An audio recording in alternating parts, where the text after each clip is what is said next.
ইসরায়েলে আটকে ভারতীয় নৌসেনা আধিকারিক। তেল আভিভে আটকে নৌসেনা লেফটেন্যান্ট অরিত্র সিনহা। অরিত্র সিনহা বীরভূমের মল্লারপুরের বাসিন্দা। ৩রা মে প্রশিক্ষণের জন্য ইসরায়েলে যান অরিত্র। ২০শে জুন দেশে ফেরার কথা ছিল সেনা আধিকারিকের। নিরাপদে রয়েছেন পরিবারকে জানিয়েছেন অরিত্র সিনহা।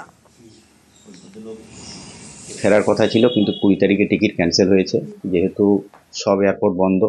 এখন ওরা ৬ জন আছে। ছেলের সঙ্গে কথা হলে ছেলে বলছে, বাবা কোথাও কিছু জানিয়ে লাভ হবে না, কেন এটা ইন্ডিয়া গভর্নমেন্ট যখন নিয়ে গেছে, ইন্ডিয়া গভর্নমেন্টেরই নিজের দায়িত্ব একদম পুরো। আর এমবেসি থেকেও আমাদের সঙ্গে যোগাযোগ রাখছে। এবার আমরা তো খুবই উৎকণ্ঠার মধ্যে রয়েছি আর কি। ইরানে আটকে স্বরূপনগরের মির্জাপুরের দম্পতি ফার্সি নিয়ে স্নাতক পড়তে গিয়ে আটকে ইমরান হোসেন। ইমরানের সঙ্গে ইরানের ইস্পাহানে আটকে তার স্ত্রীও। যুদ্ধবিধ্বস্ত ইরান থেকে কবে ফিরবেন ইমরান, চিন্তায় পরিবার। ৪ দিন আগে ইমরানের সঙ্গে শেষ কথা পরিবারের। ৩ দিন ধরে যোগাযোগ করা যায়নি ইমরানের সঙ্গে। ছেলে বৌমাকে ফেরাতে প্রশাসনের কাছে আর্জি মা বাবার। আমার ছেলে বৌমা পড়াশোনা করতে গিয়েছে, এখন ওই জায়গায় যা দুর্ঘটনা হচ্ছে ইরানে ও ইরাকে, এর জন্য আমাদের খাওয়া ঘুম নেই, মন মানসিকতাও ভালো নেই। আমি চাচ্ছি যে আমার ছেলে ও বৌমা ভালোভাবে ফিরে আসুক। খুব চিন্তায় আছি।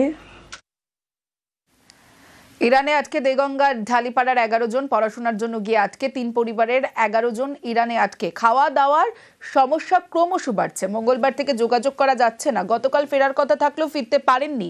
দ্রুত উদ্ধারের জন্য ভারত সরকারের কাছে আবেদন পরিবারের। আমার বাবা মা যেন তাড়াতাড়ি বাড়ি ফিরে আসে, ওরা অসুস্থ। আমার মা বিরাট অসুস্থ। এমনি শেষ কবে কথা হয়েছিল মার সাথে, বাবার সাথে? কালকে কথা হয়েছিল, তারপরে কোনো কথা হয়নি। ওখানে বোম পড়ছে, গুলি পড়ছে, ওই কথা হয়েছে, তারপরে কোনো কথা হয়নি। আমার মা হার্টের পেশেন্ট, যদি কোনো রকম কিছু হয় পশ্চিমবঙ্গের সরকারের কাছে আবেদন করতে যেন আমার বাবা মা যেন বাড়ি ফিরে আসে তাড়াতাড়ি। 10 থেকে 11 জনের মতো আছে। সবাই কি তীর্থস্থানে গিয়েছে নাকি? তীর্থস্থানে এনারা 5 জন গিয়েছে,